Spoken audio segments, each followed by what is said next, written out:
पवित्र शास्त्र बायबल वाचन कार्यक्रम इफिस्करास पत्र अध्याय 2 मराठी. इफिस्करास लिहिलेले पत्र अध्याय 2. इफिस्करास लिहिलेले पत्र अध्याय 2.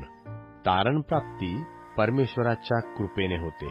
तारणप्राप्ती परमेश्वराच्या कृपेने होते.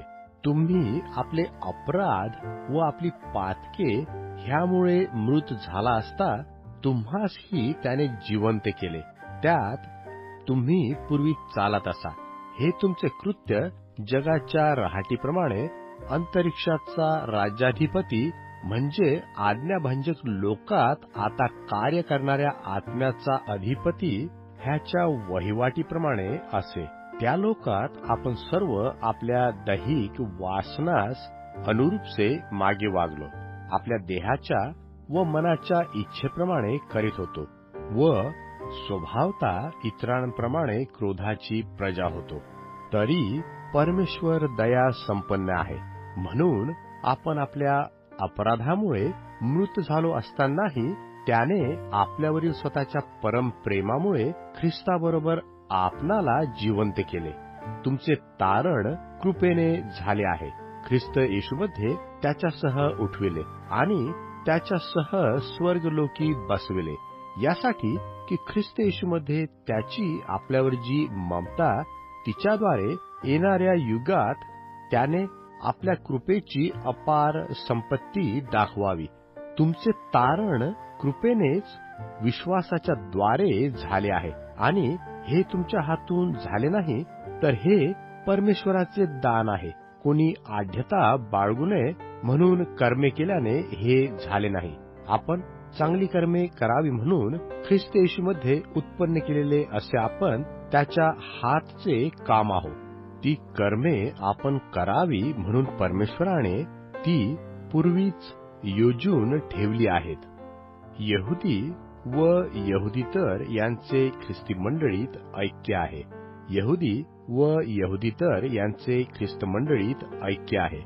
यास्तव पूर्वीची आठवण करा. तुम्ही देहाने विदेशी आणि स्वतःला सुनता झालेली म्हणविणाऱ्या लोकांकडून सुनता न झालेले असे म्हणविले जात होता. त्यांची सुनता म्हणजे हाताने केलेली देहाची अशी आहे. ते तुम्ही त्यावेळेस ख्रिस्तविरहित, इस्रायलाच्या राष्ट्राबाहेरचे, वचनाच्या करारास परके, आशाहीन व जगात परमेश्वरहीन असे होता. परंतु जे तुम्ही पूर्वी दूर होता ते तुम्ही आता ख्रिस्त येशूमध्ये ख्रिस्ताच्या रक्ताने जवळ झाला आहात. कारण तो आपला समेट असा आहे. त्याने दोघास एक केले आणि मधली आड भिंत पाडली. त्याने आपल्या देहाने वैर नाहीसे केले.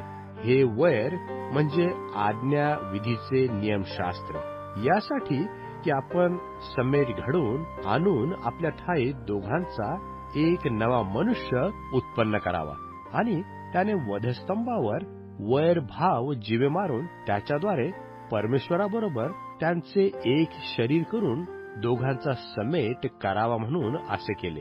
त्याने स्वतः येऊन जे तुम्ही दूर होता त्या तुम्हास व जे जवळ होते त्यास शांतीची सुवार्ता सांगितली.